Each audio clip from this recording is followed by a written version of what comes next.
नमस्कार, आज की बात में आपका स्वागत है। आज बिहार में इलेक्शन की तारीखों का ऐलान हो गया। अब आर पार की लड़ाई होगी। वोटिंग 2 चरणों में होगी। पहले फेज में 6 नवंबर को गोपालगंज, मुजफ्फरपुर, दरभंगा, सहरसा, मधेपुरा, खगड़िया, मुंगेर, बेगूसराय, शेखपुरा, समस्तीपुर, नालंदा, पटना, वैशाली, सारण, भोजपुर और बक्सर में वोट डाले जाएंगे।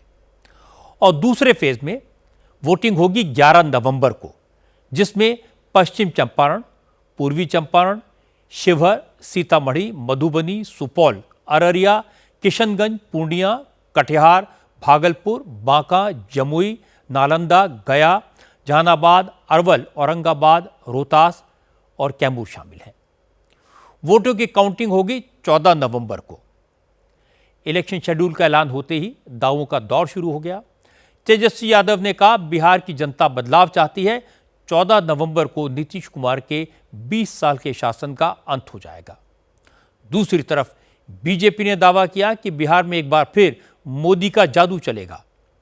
जीतन राम मांझी और उपेंद्र कुशवाहा ने एनडीए के साथ पूरी मजबूती के साथ खड़े होने का भरोसा दिया, लेकिन दोनों तरफ अभी सीटों का बंटवारा नहीं हो पाया है। आरजेडी, कांग्रेस और लेफ्ट पार्टीज के बीच सीटों के बंटवारे की बात कहां तक पहुंची? एनडीए के घटक दलों में किसने कितनी सीटें मांगी? ओवैसी ने क्यों कहा कि हमारे 4 गए थे, इस बार 24 आएंगे? तेजस्वी अगर सम्मान नहीं देंगे तो गला पकड़कर हक लेंगे। नीतीश कुमार ने चुनाव के ऐलान से 2 घंटे पहले तक क्या काम किया,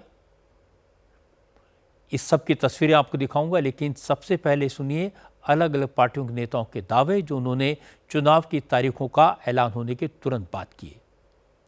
जैसे ही ज्ञानेश कुमार की प्रेस कॉन्फ्रेंस खत्म हुई, कुछ ही मिनटों बाद तेजस्वी यादव ने बिहार की जनता के नाम एक चिट्ठी जारी कर दी, जिसमें दावा किया गया कि दिवाली और छठ के उत्सव के बाद बिहार की जनता नए युग की शुरुआत करेगी, नीतीश कुमार के 20 साल के शासन का अंत करेगी।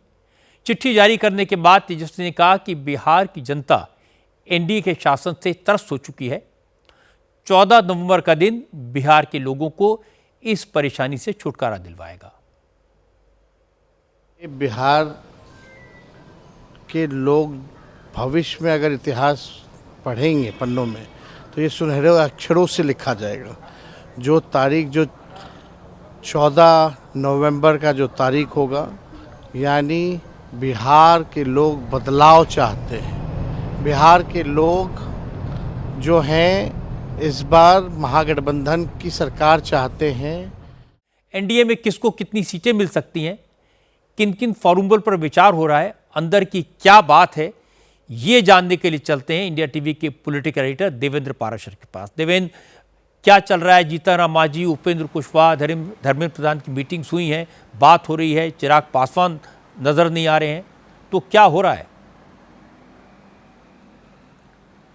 और पहले अगर एनडीए की रणनीति के हिसाब से बात कर रहे हैं तो बीजेपी और जेडीयू दोनों ही इस बात पे सहमत हैं कि कुल जो 243 विधानसभा की सीटें हैं, उनमें से 29 से 31 के लगभग 3 जो सहयोगी दल हैं, चिराग पासवान, जीतन राम मांझी और उपेंद्र कुशवाहा, इनके बीच डिस्ट्रीब्यूट कर लिया जाए। महागठबंधन में सीटों को लेकर क्या चल रहा है, कौन कितनी सीटें मांग रहा है, फॉर्मूला क्या है, इस पर ज्यादा जानकारी के लिए चलते हैं हमारी संवाददाता विजय लक्ष्मी के पास।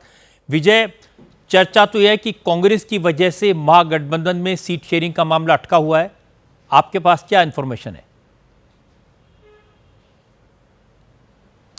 जी बिल्कुल, देखिए ये तो सच है कि कांग्रेस की वजह से या जो अभी क्योंकि पार्टनर्स भी बढ़ गए हैं, पिछली बार राजद, कांग्रेस और लेफ्ट पार्टीज थे, लेकिन इस बार 6 पॉलिटिकल पार्टीज महागठबंधन का हिस्सा हैं और कांग्रेस की वजह से स्ट्राइक रेट जो है वो बेहद खराब रहा। पिछली बार अगर महागठबंधन देखें 27.1% के करीब कांग्रेस का स्ट्राइक रेट था, जबकि बाकियों का बहुत अच्छा था। अब बात करते हैं बंगाल की। नॉर्थ बंगाल में भारी बारिश के बाद हालात बेहद खराब हैं। 28 लोगों की मौत हो गई है। दार्जिलिंग, जलपाईगुड़ी, कलिम्पोंग और कूच बिहार जैसे कई जिलों में बाढ़ और लैंडस्लाइड ने भारी तबाही मचाई है। सैकड़ों मकान बह गए। सड़कें और ब्रिज टूटने की वजह से मिरिक, सुखिया पोखरी और जोर बंगला इलाकों से संपर्क कट गया है। असल में उत्तर बंगाल में 12 घंटे के भीतर 300 मिलीमीटर बारिश हुई। सिक्किम में भी भारी बारिश की वजह से वहां का पानी नॉर्थ बंगाल में आ गया और ज़बरदस्त बर्बादी मचाई। आज पश्चिम बंगाल के राज्यपाल सीवी आनंद बोस और मुख्यमंत्री ममता बनर्जी ने नॉर्थ बंगाल के बाढ़ प्रभावित इलाकों का दौरा किया।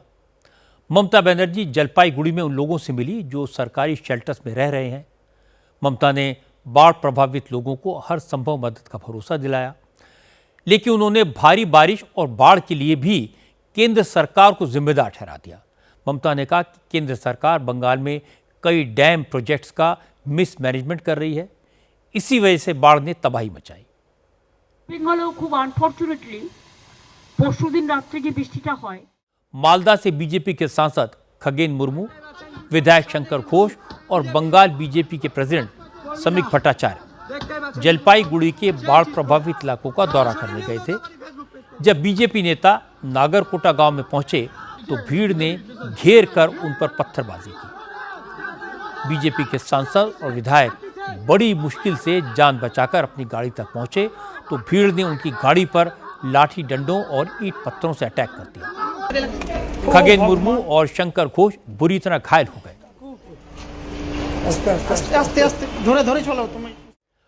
आज जयपुर से भी बुरी खबर आई। कल रात जयपुर के सबसे बड़े सरकारी हॉस्पिटल सवाई मानसिंह में आईसीयू में आग लग गई और 6 मरीजों की जिंदा जलकर मौत हो गई।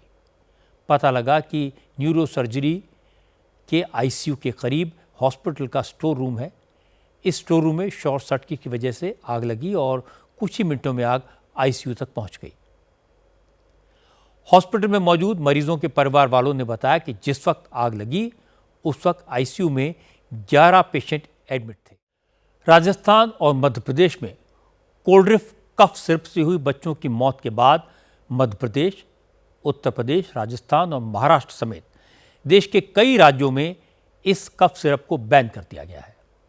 नेशनल ह्यूमन राइट्स कमीशन ने राजस्थान, एमपी और यूपी की सरकार के साथ साथ drug controller general of India को भी नोटिस भेजा है।